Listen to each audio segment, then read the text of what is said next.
Que bonito, ó. Meire Camia, Padre Marcos. Como ela disse, nós somos do mesmo lote. É, ó.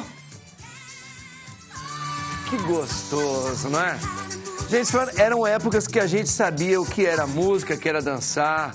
E a turma era muito feliz também, viu? Muito feliz, apesar de tantas dificuldades também na época. Mas, ó, feliz também a gente fica com um programa como esse, Bendita Hora, hein? Ao vivo aqui na Rede Vida Televisão, maravilhoso. E o padre, eu quero, antes de apresentar essa mesa maravilhosa aqui hoje, eu quero rezar junto com você. Vamos entregar tudo a ele, o autor da vida. Vem junto com o padre. Em nome do Pai, do Filho e do Espírito Santo. Amém.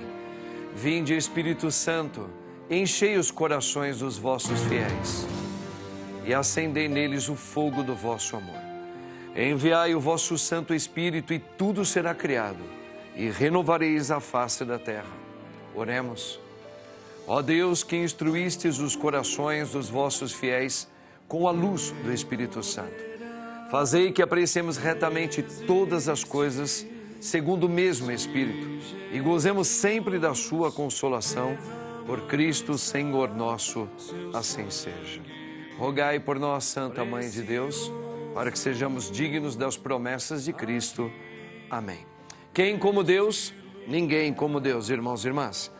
Olha, vamos começar pelo meu lado direito aqui. Ele está vindo pela primeira vez no meu programa, pelo menos aqui, né? Gente, olha, ele é doutor em saúde da coluna vertebral, mestre em reabilitação motora e osteopatia. É o nosso querido doutor Christian Pécora, que ele é osteopata. Doutor Christian, seja bem-vindo, viu? Para nós é uma alegria, viu? Prazer, obrigado. Maravilha, eu gostei muito do seu topete, que me lembrou um cara que eu gosto muito. O seu é preto, o meu é prata. Ó, preto e prata, ficou legal, né? Prazer tê-lo aqui, viu, doutor? Obrigado, viu, pelo Maravilha. Ela é cirurgiã dentista, gente, olha só. Ela é professora da FACOP, né? Faculdade de Centro-Oeste Paulista. E, olha, mestre em Ciência e Tecnologia da Saúde.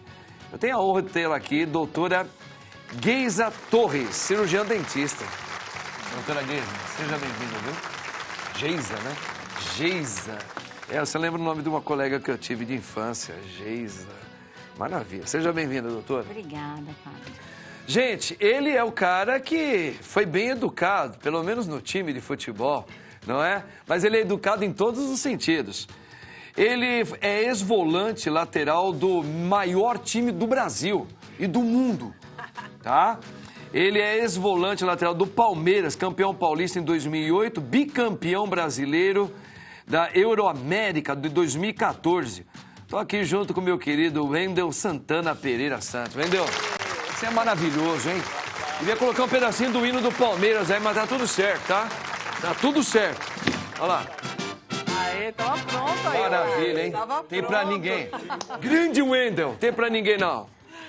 Wendel, obrigado por você ter vindo, viu, cara? Você é muito querido aqui. Agradeço o convite do senhor, da produção. E a japonesa tá alegre. Ei, já Virou o jogo em cima do Pois é. Pô, você vê que coisa, Meus né? primos ficaram todos felizes. Prima aí. Ela é prima, sabe de quem? Porque ela é psicóloga, teóloga, palestrante.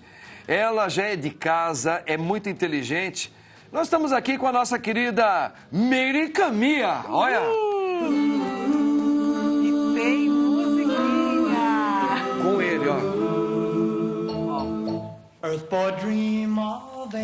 Elvis Presley cantando para a nossa japonesinha mais linda do mundo. Meirinha, que Deus Obrigada, abençoe. padre. Obrigada. Tava junto, com hein? saudade já. E o Japão hoje arrebentou o Palmeiras. O Palmeiras não, o Brasil aí, na seleção. Eu, como brasileira, tenho que falar, gente, não pode um trem desse. Não pode. Gente, vamos ver aqui um pensamento do dia hoje na tela. Eu queria um pouquinho o pensamento de vocês, bem rapidinho, sobre esse pensamento aqui, ó. A vida ensina muitas lições. Infelizmente, faltei a maioria das aulas. É verdade. Ó, a vida ensina muitas lições mesmo, né? Só viver a gente vai É adquirindo... que a gente só aprende depois que cai. Então a gente só aprende a levantar depois que cai, você entende? E realmente... Então é através dos tombos que a gente vai ficando mais sábio. O problema é que a gente não gosta de cair. Não é verdade? É verdade. É bem assim. Então os desafios da vida, os problemas da vida, eles nos ensinam. Então se a gente parar de olhar para o sofrimento e olhar para o aprendizado, aí a gente não erra mais. Quer dizer, esperamos que não erremos do mesmo jeito, né? Eu acho que se a gente pensasse direitinho, quando eu falo esse direitinho entre aspas, né? Com mais calma sobre os perrengues, as perdas, as derrotas, as quedas, talvez a gente ia dar um valor maior a tudo isso, como você está falando. Com certeza seria. Porque tem gente que fala que isso é desgraça, que isso é onde eu acho que eu dormi com descoberto. Isso. Não sei, É que a gente valoriza o sofrimento. Anteontem uma amiga minha me ligou e falou assim, eu consegui quitar meu carro, foram 3 anos pagando o carro. E eu falei assim, olha, mais do que a tua conquista é quem você se tornou na conquista. Pois é. Então, durante esse período, você se manteve focada, você foi disciplinada, você ganhou responsabilidade, porque ela era ruim de finanças. Então, ela melhorou, ela cresceu como ser humano e aquela conquista material foi só um símbolo. Um símbolo. É. Mas aquilo em si não é tão importante quanto aquilo que ela se tornou, sabe? Isso que você está falando, né, Cristian, não sei se você também pensa isso, o verdadeiro currículo do ser humano deveria ser um pouco isso, né? Sim. Não só daquilo que eu fiz como cursos, aonde eu cheguei, mas aquilo por onde eu passei, como eu consegui me levantar em diante de tantas coisas. Você também não pensa assim? Eu sempre penso assim, problemas ou soluções, né? Eu acho que a vida, ela vai te dando como ela diz, várias dificuldades, mas você tem que encarar ela ou como um problema ou como uma solução, ou como uma dádiva para a sua evolução neste planeta. Então, não adianta, como o senhor disse, a gente tem um monte de titulações, um monte de percorrer no caminho e não interpretar isso como uma solução, né? Porque para chegar até aqui tem que ter muito estudo, tem que ter muito trabalho, e a gente não pode encarar a vida como problema, né? Então, se a gente encara, a gente cai todos os dias, isso é normal, porque eu acho que eu encaro sempre assim, é um problema ou é uma solução? É uma solução, né? Porque eu acho que viver é uma dádiva, viver é uma grande oportunidade. Maravilha. Doutora Geisa, como é que você vê isso também um pouquinho? Eu enxergo exatamente assim. Na verdade, eu tenho um grande privilégio, que é morar na praia. Eu moro a uma quadra da praia. Você é enjoada. E aí, e eu tenho a oportunidade de todos os dias, quando eu acordo, fazer uma caminhada. Eu tenho uma cachorrinha, que é a Roeira, e poder agradecer todos os dias por mais um dia, por mais uma oportunidade de buscar, de aprender, de evoluir e de vencer. Né? Então, eu vejo isso todos os dias como uma grande oportunidade. Que legal. E agradeço todos os dias a Deus por isso. Que bom, que maravilha, tá vendo que legal? O meu querido Wendel, e você, como é que você entende essa questão aí toda da vida? Gostei o que a doutora Geisa falou, né, da gratidão, a questão da gratidão. Santo Ambrósio disse que a gratidão é o dever do cristão, né? Então, nós temos que ser gratos e temos que estar em contínuo aprendizado, né? Todo dia nós estamos aprendendo. Como o Sócrates falou, só sei que nada sei. Boa, boa. Legal, gente, tá vendo? Então é isso aí, ó. Isso aqui é um pouquinho pensamento da mesa, mas nós temos uma enquete de hoje, que é o seguinte. Essa atividade tem grande importância na economia, segurança alimentar e geração de empregos. Hoje é o Dia Nacional da Pecuária ou Saúde. Hoje é o Dia Internacional da Pecuária ou da Saúde. Você vai voltar, no finalzinho do nosso programa, nós vamos mostrar a enquete. Você vai voltar lá pelo nosso Instagram, @programa Bendita Hora. Você vai voltar, tá? Hoje é o dia da pecuária ou da saúde, tá bom? Vamos ver? Quero ver vocês lá depois, tá? Legal, vamos aqui à primeira informação. Dá uma olhada aqui, gente, ó. Como é o nome aí? Quest. 28% acham que o Brasil vai ganhar o Hexa na Copa do Mundo de 2026. Ó, 28% é um número pequeno, hein? Ô, Wendel, por que você está achando que, na sua opinião, você é do futebol, você é desse mundo? Me explica um pouco aí sobre a sua opinião como ex-jogador e ainda está super envolvido no futebol. O que está levando essa baixa, na sua humilde opinião? Até deu uma aumentada com a chegada do Ancelotti, né? O treinador estrangeiro deu mais credibilidade. Mas já faz muito tempo que o Brasil, infelizmente, está deixando a desejar. Tem jogadores que a gente nem conhece, que nunca viu jogar. Geralmente sempre jogou lá fora, na Europa. Antigamente nós conhecíamos, né? Que tinha uma passagem aqui pelo Brasil. Tem atleta que nem jogou no Brasil, não tem aquela adrenalina, a energia brasileira, o amor. Então tá faltando um pouco isso, né? Os jogadores ficarem um pouco mais, serem conhecidos aqui e mudar esse jeito de jogar, né? Com mais raça, com mais vontade, menos rede social e mais dedicação dentro de campo. Você acredita também, Wendel, que assim, é uma percepção que eu tenho. O Brasil, ele era um dos figurantes, como aquele que era detentor de saber como jogar futebol arte, dribles. Depois a Argentina também. Vamos dizer, nós tínhamos aqueles que sabiam melhor mexer com a bola. Era Brasil, Argentina, Uruguai, a Itália, que sempre foi uma tradição no futebol, a Alemanha, apesar de eles serem chamados durões, mas eles sempre teve. Hoje eu acredito que depois que os jogadores começaram a ser vendidos muito cedo, como você acabou de falar, parece que a maioria das nações hoje aprenderam muito com o Brasil, aprenderam com os sul-americanos, a jogar futebol, a ter gingado, a saber driblar, não é? E eu acredito que nivelou aquilo que o Brasil era, ano-luz de fazer jogadas que ninguém sabia, todos eles aprenderam, não é? Eu penso que isso daí, e como você falou também, e tudo virou estrangeiro, faltou craque. Acho que o último, na minha opinião, que nós tivemos foi o Ronaldinho Gaúcho. Depois a gente ficou tudo bons jogadores. A geração de 2002 ali, né, os R's, né, Ronaldo Fenômeno, Ronaldinho, Rivaldo. E tinha um elenco muito grande, ficavam vários atletas fora, né? Fora, porque só iam 23, hoje está difícil. Então, o que o senhor falou é uma coisa importante. O mundo aprendeu, né, a habilidade brasileira, o gingado. Então, o Brasil tem que aprender com o mundo, principalmente com a Europa, a parte tática, né? Técnica, estratégia, tática, que os europeus estão à frente da gente. Por isso que o Abel, português, chegou e deu bem aqui. Ele que comanda ali a equipe do Palmeiras. É estratégia, é tática, é bem parecido com o professor Vanderlei. Vanderlei. Então, falta um pouco disso. O jogador brasileiro ser mais tático, ser mais disciplinado. Mas Sérgio, só para fechar, você acha que nós estamos perdendo nossa identidade?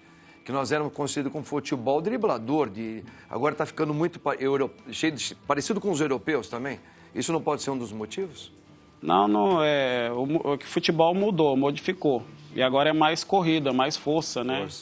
Mudou, antigamente tinha mais treino com bola, treino de habilidade, tudo. E hoje em dia não, é mais treino de corrida, de força, essas coisas todas. A gente tem que mudar o espírito mesmo dos jogadores dentro de campo. Entendi. Boa, grande Wendel, o cara manja, tem autoridade para falar. Gente, agora o nosso querido Rogério tem um recado muito importante para você. Vamos ouvir o que o Rogério vai falar, preste atenção aí, ó. Volta, Rogério. Muito bem, meu amigo Padre Marcos. Olha só, minha gente que está acompanhando, né? O governo do Brasil fez a maior operação da história contra o crime organizado. E não é por acaso, né, que se chama crime organizado, não. O esquema é sofisticado, viu? Postos de gasolina, empresas financeiras, fundos de investimento, enfim, tinha até empresa da Faria Lima, que é o coração financeiro do país, lavando dinheiro para facção. Dinheiro que virava arma, né? Tráfico, é mole, é difícil, né? E quando a Receita Federal quis apertar o cerco, sabe o que fizeram? Inventaram aquela fake news do Pix, né? Diziam que iam taxar, enfim, mentira. Era só para enganar e proteger bandido. Agora, chega, né? O governo não vai mais recuar. Foram mais de 400 mandados, 350 alvos e 140 bilhões em dinheiro sujo, 3 bilhões em bens bloqueados em 8 estados. A Receita e a Polícia Federal estão chegando, né, em quem realmente comanda os esquemas. Se o crime é organizado, a resposta também tem que ser organizada. Governo do Brasil contra o crime organizado do lado do povo brasileiro. É isso aí. Muito bem, minha gente. Tá aí, ó, tá vendo? Legal, hein? Bom recado aí. Vamos aqui mais uma informação, rapidinho? Dá uma olhada aqui. Olha aí, ó. Os novos protocolos da harmonização orofacial. Vamos ver, vamos entender, minha gente, como que é essa questão aí. Doutora Geisa, conta um pouquinho, acho que para nossos telespectadores entenderem. Bom, a harmonização a gente já ouviu, está falando bastante. Agora, o que seria essa palavra orofacial? O que é essa orofacial? Boa tarde, Boa Padre. tarde, querida. Boa tarde a todos. A harmonização facial, ela tem vários profissionais habilitados para atuar, né? Já a harmonização orofacial, ela compete à área bucal, à área oral. Então, nós, cirurgiões dentistas, somos os únicos profissionais da área da saúde que pode atuar na harmonização facial e na harmonização orofacial, aonde nós vamos promover o equilíbrio estético e funcional da face. Porque, por exemplo, nós todos aqui estamos passando por um processo de envelhecimento, cada um dentro da sua fase, né? E dentro disso, nós temos um leque enorme de procedimentos para fazer esse gerenciamento do envelhecimento. Então, hoje a harmonização ela está saindo de procedimentos puramente estéticos e está entrando em procedimentos de gerenciamento de envelhecimento. Nós não queremos de maneira nenhuma deixar de envelhecer. Nós queremos envelhecer com dignidade. Então, nós estamos saindo daqueles protocolos antigos, onde nós tínhamos faces muito infladas, com muito produto, para trabalhar em gerenciamento de envelhecimento, em flacidez, em queda de face, com pouca volumização, mas muita qualidade de entrega.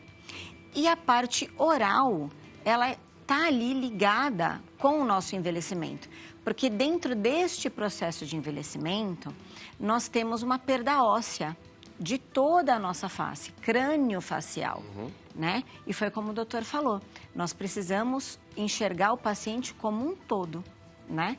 Então, a gente parou de focar em problemas localizados e passamos a tratar o paciente como um todo. Nós temos perda óssea em toda a nossa face, que gera essa queda, essa sensação de derretimento, que a gente vai tendo ali nos 45 mais, 50 mais. Mas junto com isso, a parte oral, os nossos dentes envelhecem. Nós perdemos também qualidade, quantidade óssea, ligamentar, né, ali na cavidade oral. Então, por exemplo, se eu tenho uma pessoa que teve perda de elemento dental, principalmente aqui na lateral, provavelmente ela vai ter o que a gente chama de bigode chinês muito mais profundo. Quando eu reabilito aquele paciente oralmente através dos implantes, hoje em dia, que são sensacionais, né? E eu tenho colegas que fazem esse trabalho lindamente, eu consigo suavizar essa profundidade, porque eu perdi função naquele local, função de mastigação. Então, a gente vai perdendo osso também, vai perdendo volume.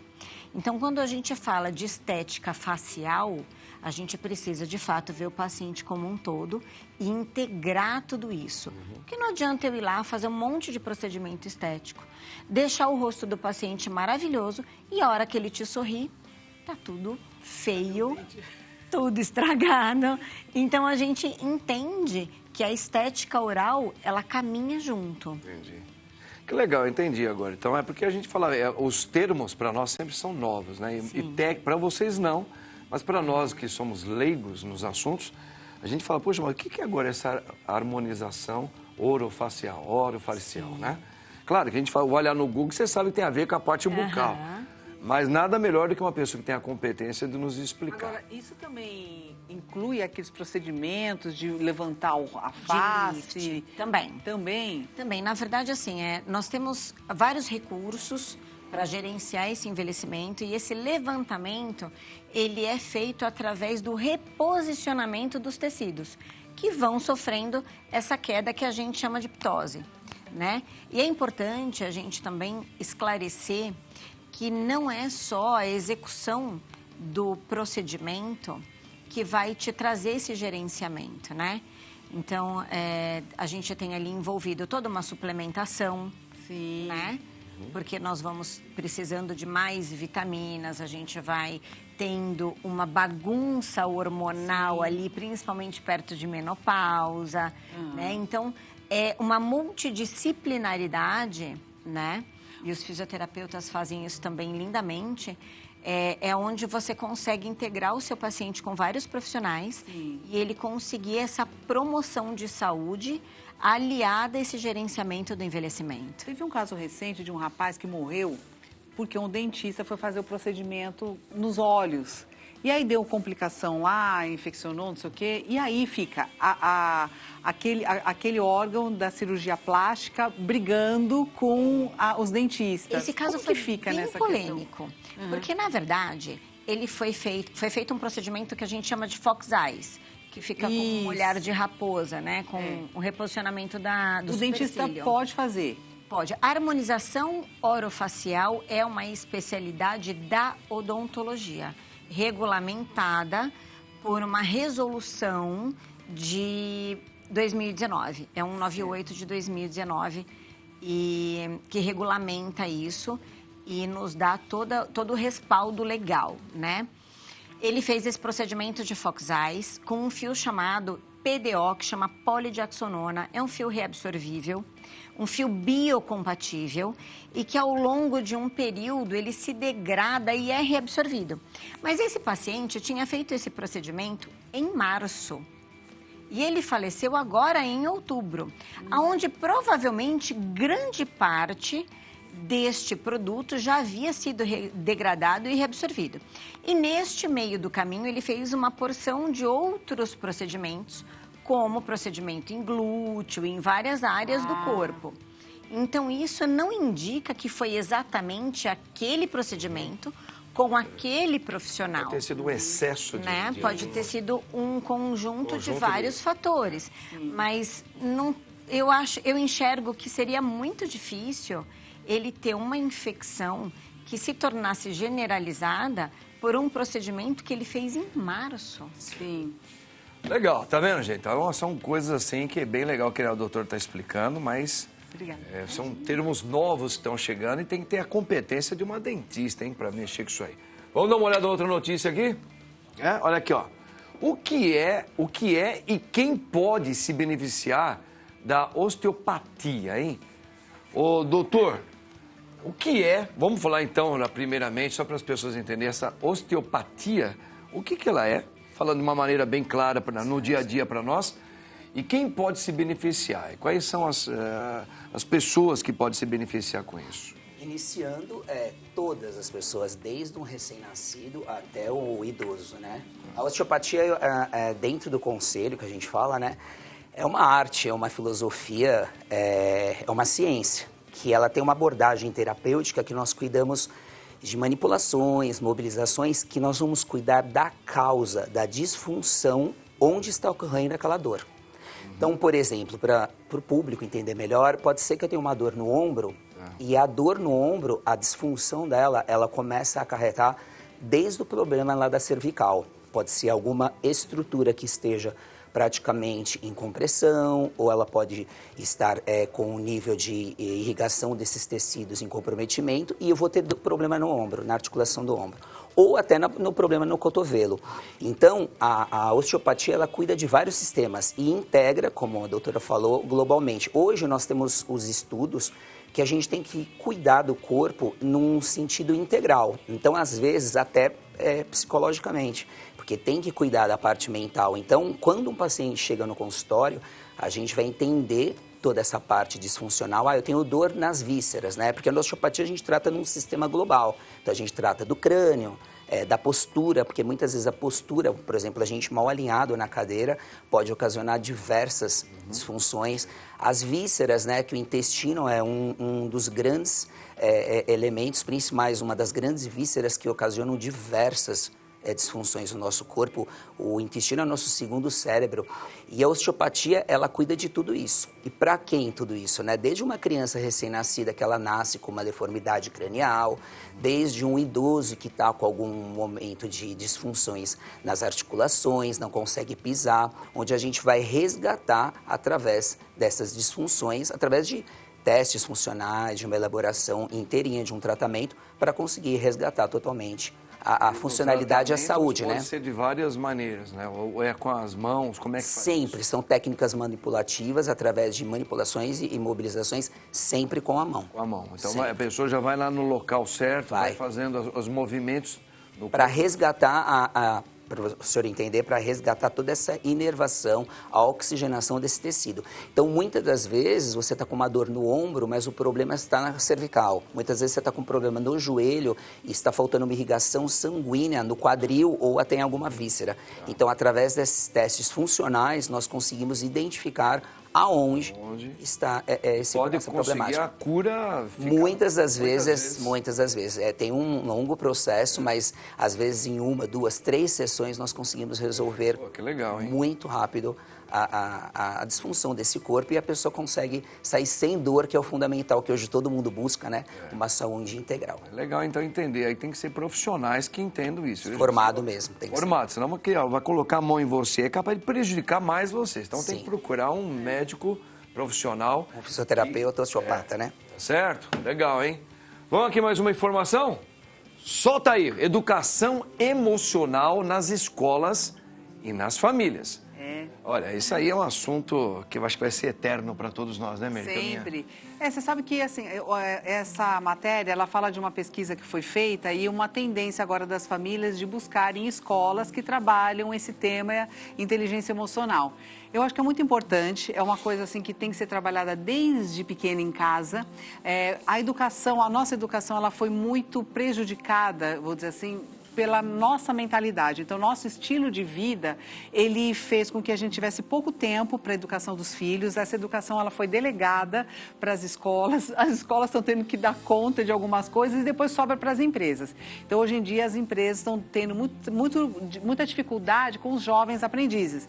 Então, muitas empresas hoje não querem mais contratar jovens porque eles não têm resistência para nada. Você dá uma bronca, ele vai embora, ele não aguenta uma bronca, uma frustração, né? Então, esse aprendizado de lidar com as frustrações da vida não significa que você vai ser uma pessoa passiva frente às chateações da vida, mas significa que você vai aprender a negociar. Então, a educação emocional nada mais é que você reconhecer as emoções, saber decodificar o que ela está dizendo para você, porque as emoções, elas são movimentos de defesa do corpo.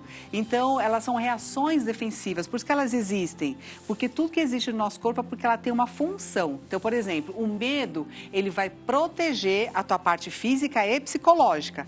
Mas, por exemplo, a raiva, ela significa que alguém extrapolou. Então, por exemplo, alguém te agrediu ou fisicamente ou te agrediu psicologicamente te ofendendo.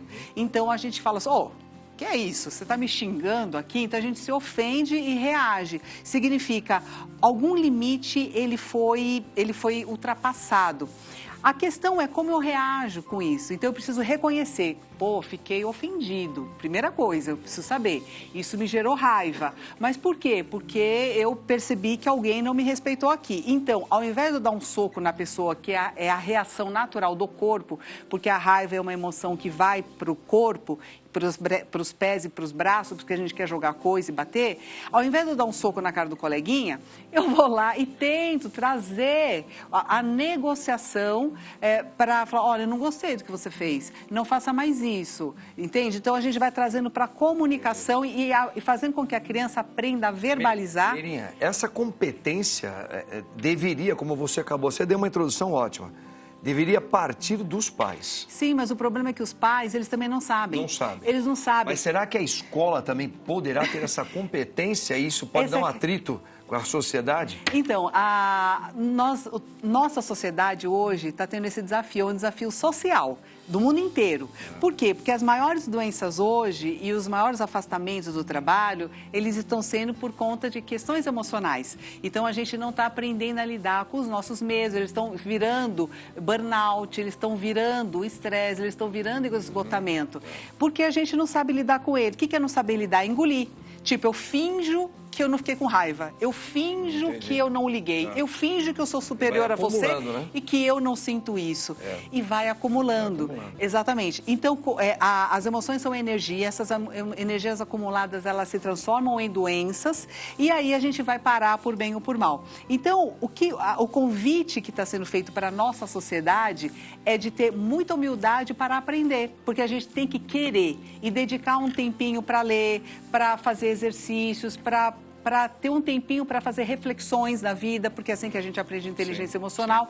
Não é só a leitura, mas é a vivência, é eu estando com as pessoas e a gente está se isolando, entendeu? Então, assim, eu preciso praticar. A inteligência emocional é praticada, e claro entendeu? que eu, como apresentador, que sou um padre, eu vou entrar sempre, vou esbarrar na área cristã. Sim. Na minha opinião, depois que a humanidade começou a achar que pode viver sem uma fé, sem uma religião, o resultado é esse.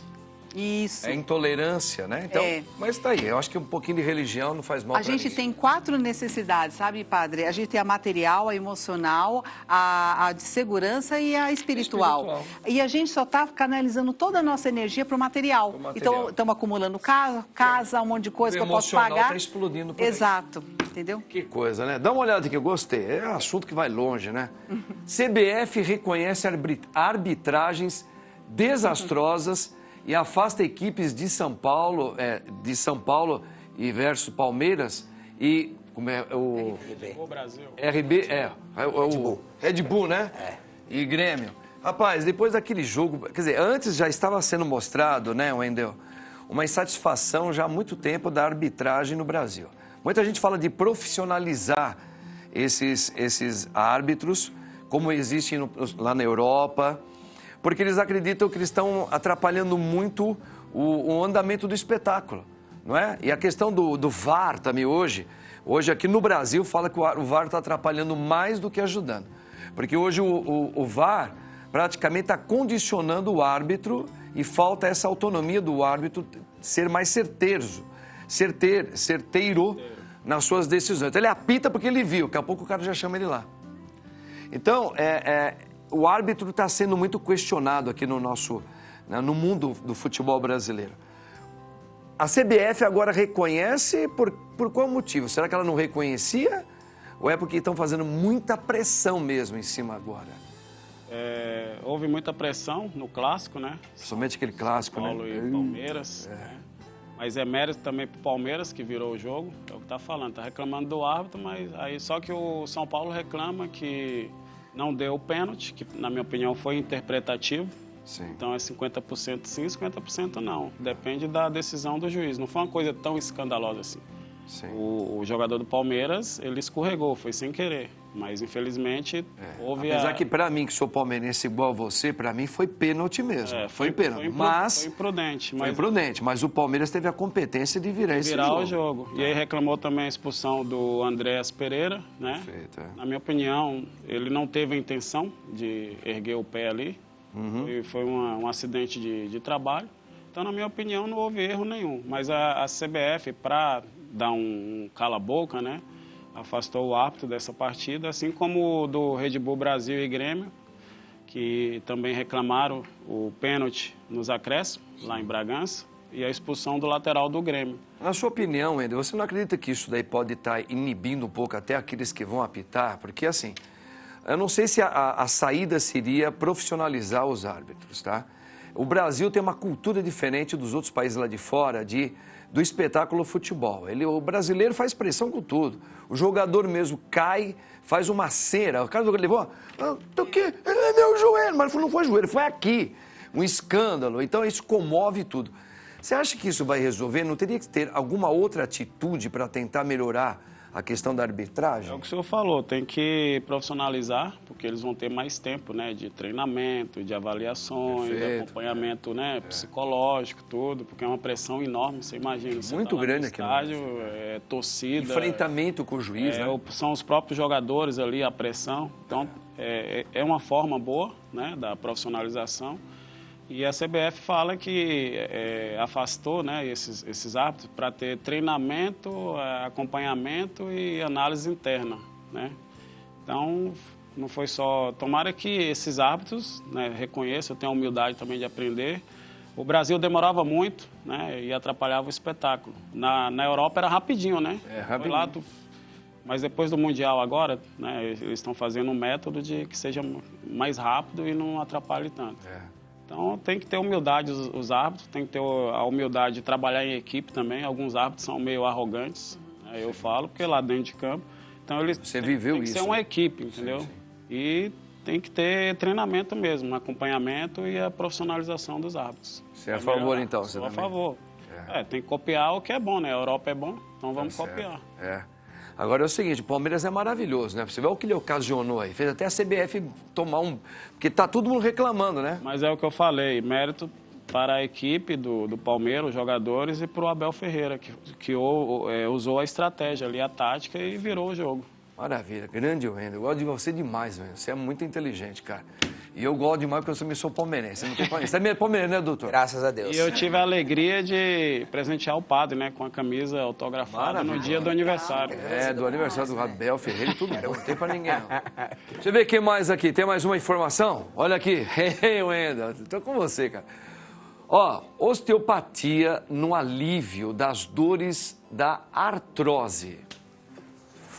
De fundamental importância, padre. Conta um pouco, explica um pouco essa... Quando o paciente chega dentro, pode ser uma pessoa mais nova, ou como pode ser uma pessoa mais velha, e ela chega com a condição que ela está com uma artrose, então ela está com uma degeneração, com um desgaste na articulação, né? O que a osteopatia vai influenciar nisso? Primeiro, nós vamos fazer uma avaliação funcional para entender aonde está tendo essa disfunção que está acarretando essa artrose. Depois disso, que a gente conseguir liberar esses tecidos que estão em tensões, nós vamos tratar a artrose. Então, através de técnicas manipulativas, abrir a articulação para que permita melhor uma fluidez de sangue, para que permita que ele tenha um melhor apoio, caso seja no joelho, num tornozelo, caso seja também no ombro, que ele consiga fazer a movimentação melhor. Então, são técnicas que a gente vai utilizar e hoje o mundo praticamente está com artrose, né? O desgaste, um jogador de futebol, ele é precocemente, qualquer tipo de esporte, mesmo aquele que não pratica o esporte, ele pode vir ter artrose, sim, e a osteopatia vai tratar. Por quê?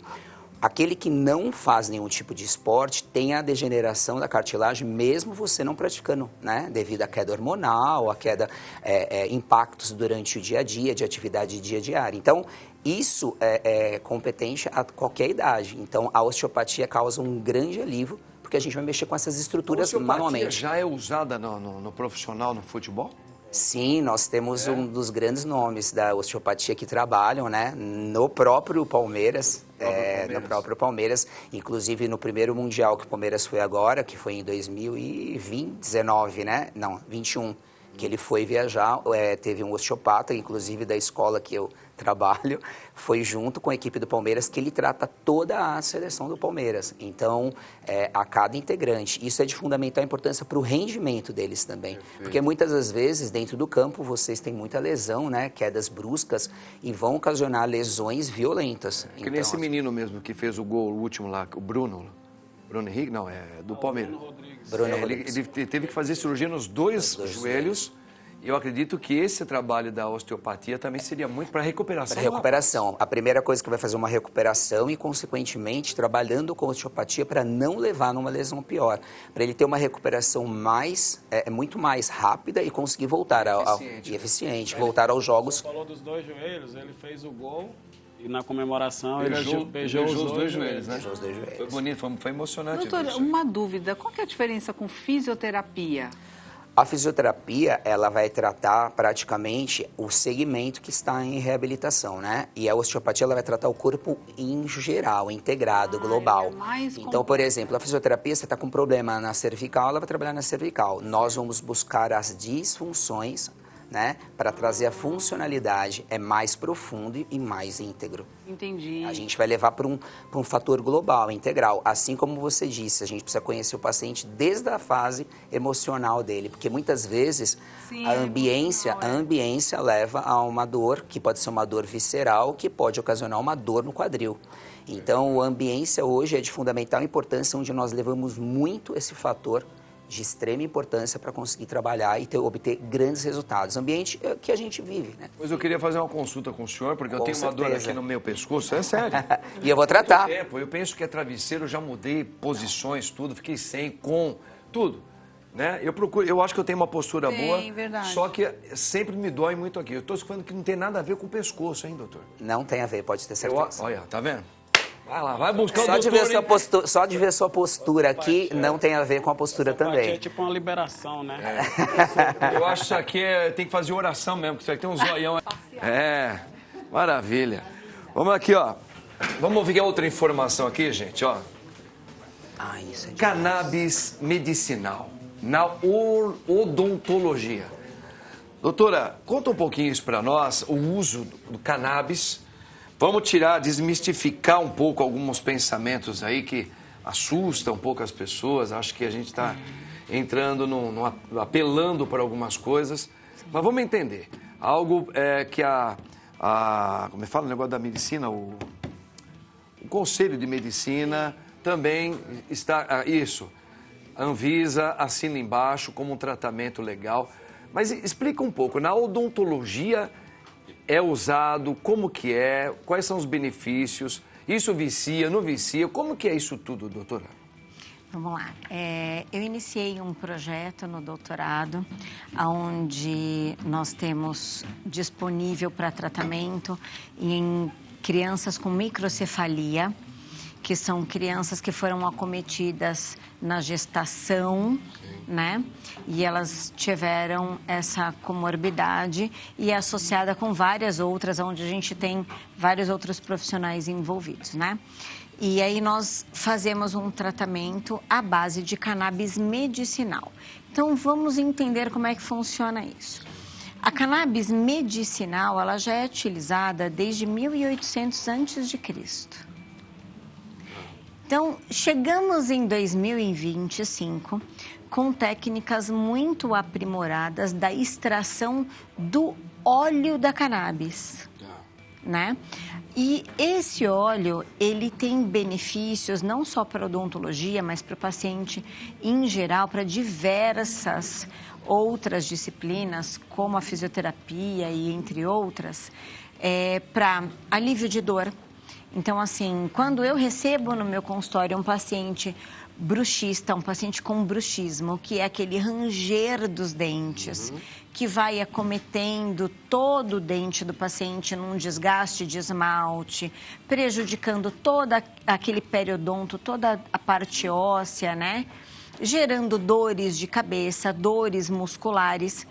Eu entra na harmonização com a toxina botulínica para relaxamento dessa musculatura, né? Então é importante falar que a harmonização também não trata só a beleza, né? Então eu trato o bruxismo do meu paciente, um paciente com uma paralisia facial também, que tem aquele repuxamento muscular. Perfeito. Então a gente entra também com a cannabis para tratamento de dor crônica, para bruxismo, para disfunções temporomandibulares. Nós temos essa articulação que às vezes os pacientes estão mastigando, eles escutam um estalido ali, né? Até abrir a boca, na hora de bocejar, às vezes você também... Trava, isso, isso é trismo, é um barulhão, dói muito. Então a gente pode tratar paciente com disfunção temporomandibular. Nós conseguimos tratar também a neuralgia do trigêmeo, que é uma das dores mais terríveis que existem. Como é que chama, doutor? Neuralgia do trigêmeo. O que é isso aí? O trigêmeo, ele é um nervo, que é um dos pares cranianos, e ele tem uma trifurcação, né? Onde ele tem um ramo que vai para um ramo oftálmico que vai para os olhos, um ramo maxilar e um ramo mandibular. Ele inerva toda a hemiface, então ele sai dali e inerva as duas hemifaces. E essa dor já foi considerada uma das piores dores do mundo, né? E a cannabis medicinal é capaz de ajudar a tratar essa dor. Então, quando você tem uma dor crônica, distúrbios de ansiedade, odontofobia, né? A gente falou disso no começo, quase todo mundo tem medo de dentista, então eu posso tratar essa fobia de dentista. Agora, doutora, né? uma dúvida que eu acho que é importante esclarecer. Muita gente fala assim, eu não vou comprar o remedinho, a cannabis, porque é caro. Então eu vou fumar maconha direto. Meu Deus. Eu já ouvi várias vezes. Mas eu acho que isso é importante, porque quando o padre começou a pergunta, ele estava perguntando um pouco isso também, né? Eu acredito, que é desmistificar um pouco esse preconceito de que a cannabis é diferente de fumar maconha. Totalmente. Acho que é importante diferente. esclarecer, né? Coisa, Totalmente tem diferente. todo um trabalho, acho que dentro da medicina científica Exatamente. para esse tratamento. Exatamente. Todos os estudos científicos apontam para o tratamento de dores assim, com inflamações, né? A gente tem redução de inflamação muito grande, inclusive o óleo de cannabis, ele é bactericida. Nós temos fora do país pastas de dente, né? Cremes dentais, enxaguatórios à base de cannabis para reduzir bactéria e inflamação. E é muito diferente do fumar, por quê? Porque nós temos desde a seleção da semente, da epigenética dessa planta, né? E todo o plantio e conservação e extração do óleo. É diferente, né? Porque assim, são quando você óleos fuma, extraídos como você extrai o azeite. Né? São os óleos extraídos vai aquele da componente planta, benéfico, não vai o resto, né? E vai justamente todos os componentes da planta, que são os óleos essenciais, os flavonoides, né? Então, assim, na verdade, a cannabis medicinal, ela é um fitoterápico, né? Então, são óleos extraídos da planta para tratamento. Não tem nada a ver com combustão, né? Outra coisa, vicia, doutora? Que ajuda, a osteopatia trata tudo juntamente isso com Trabalha ela. tudo junto. Juntamente. Eu tenho vários colegas fisioterapeutas que essa multidisciplinaridade, inclusive os fisioterapeutas, Osteopatas, e né? os psicólogos, os osteopatas, tratando o mesmo paciente, por exemplo, que tem distúrbios terríveis de ansiedade. Sim. Tem gente que usa para dormir. Isso vicia? Não. Não, porque a gente está falando de um tratamento fitoterápico. A maior parte dos tratamentos fitoterápicos não tem essa peculiaridade, né? E, inclusive, a gente trata criança, né? A cannabis tem um resultado fantástico com os autistas, por exemplo, né? A gente vê casos de redução de convulsões para 0, né? Isso aqui é importantíssimo Então, que a doutora está muito colocando para a gente, né? Porque isso aí é para tirar um pouco essa coisa errada. Porque senão que nem entra, vamos fumar. Isso, fumar vai liberar, vamos ficar todo mundo bem. Vai tirar sumir minha tudo. dor, vai sumir Não, minha isso dor. daí é uma coisa, é uma questão de combustão que nós está falando, isso gera outra coisa. Ela está falando de algo clínico, que tem que ter competência médica, tem que ser médicos. A Anvisa já liberou como E é algo só legal. aquele componente. É aquele componente que é feito à base de óleo, juntamente com não sei o quê, que ela é aplicada de uma maneira diferenciada. Isso aí acho que tem que saber. Para benefício da saúde. Benefício da saúde. E tem que procurar um médico profissional. Na verdade, os profissionais habilitados para prescrição, né? Que são os médicos, os cirurgiões dentistas, Tá vendo? que são habilitados para isso. tem a Você competência precisa pra de um laudo, uma receita, uma prescrição para que você chegue nessas farmácias que têm a liberação da Anvisa e toda a fiscalização para poder consumir o medicamento. Perfeito. Tá vendo, gente? Que legal? Viu? Legal, hein? Presta atenção. Ó aqui, ó. Ó. A solidão na era digital. Por que estamos tão conectados e tão sós? Pois é. Você sabe O homem não foi feito, pelo menos pela fé, para viver só. Muito pelo Jamais. contrário, para viver em comunhão. E nós estamos vivendo uma época da solidão. E uma ilusão de que nós estamos conectados. É uma ilusão. É uma ilusão. É interessante, foi feita uma pesquisa em Portugal e perceberam que 25% dos jovens eles estão viciados na internet e 16% são dependentes do próprio celular. Quer dizer, sem o celular já dá um pânico nesse povo.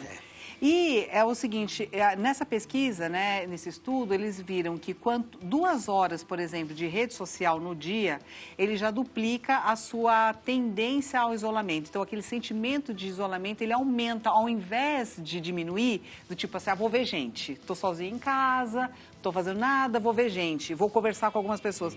2 horas ali, você está pior do que quando você começou. E a pior rede é o Instagram. Porque quando você... E é interessante isso, porque isso foi dado da pesquisa mesmo. O Instagram, ele é a pior rede para piorar qualquer sintoma de depressão, ansiedade...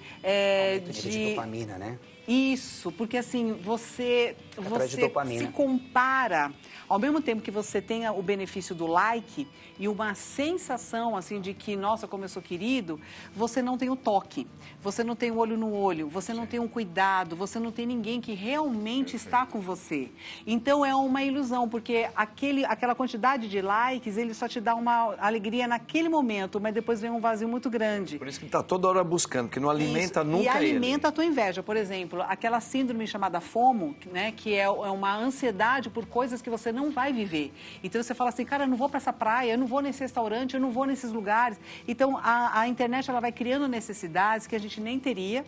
A gente começa a ter necessidade de ter e uma frustração porque a gente sabe que não vai viver. E ao mesmo tempo um vício. Isso, mau é um hábito, vício. Né? É. Esse é isso que é o pior de tudo, que eu vicio naquilo que é uma ilusão. Isso. Mas aí eu vicio numa ilusão. E aquilo que a gente estava falando da matéria, né? Que a gente está colocando toda a nossa atenção, toda a nossa energia e todo o nosso tempo para trabalhar e conquistar matéria. E a gente diz assim, mas mulher, olha só, eu te dou tudo. E às vezes um casamento vazio.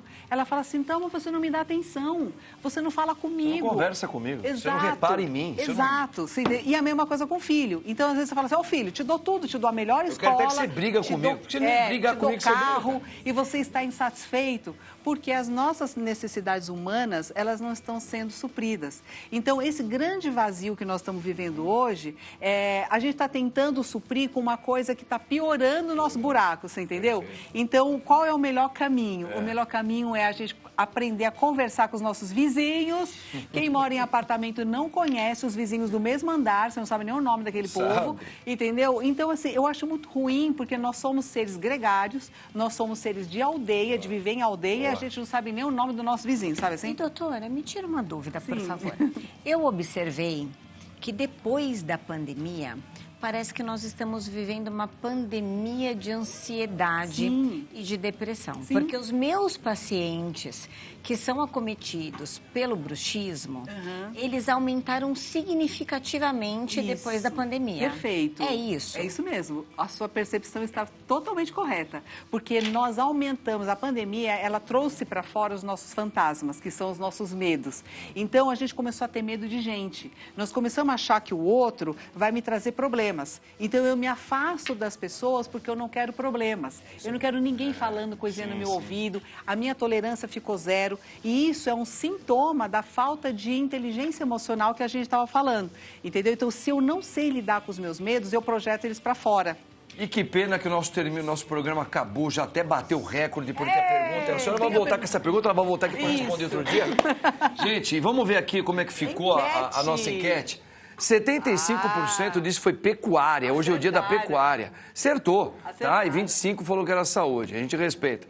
Gente, eu agradeço muito. Fala rapidinho, vai ser campeão brasileiro ou da Libertadores ou os dois juntos? Os dois juntos e campeão lá da Intercontinental. E fala qual é o melhor time do mundo. Palmeiras. Igor, você é formidável, cara. Mostra rapidinho, enquanto eu vou falando com a Meire campeão. Mostra o relógio dele. Fala, mineiro, rapidinho. Rapidinho, mineiro. Olha o relógio do homem aí. Não é pra ninguém não, tá? Meire Caminha, você é maravilhosa. Obrigado, querida. Obrigada, padre. Você vai voltar. Amém. Doutora Geisa, gostei demais. Prazer enorme. Tá? Só vai voltar aqui, não vai? Hoje. Claro. Pô, Zé, eu gostei muito. Doutor, você é fantástico. Volta. Obrigado, querido. Tá? Vai voltar no meu programa? Quero ir lá pra... Lógico, quero ir lá pra te tratar, hein? Vamos lá, vamos tratar o pescocinho do Padre. E que Deus abençoe você, gente, no nome do Pai, do Filho e do Espírito Santo. Ó, a missa hoje, 19 horas, lá na Nossa Senhora da Lapa, hein, comigo. Cura e Libertação. Tamo junto.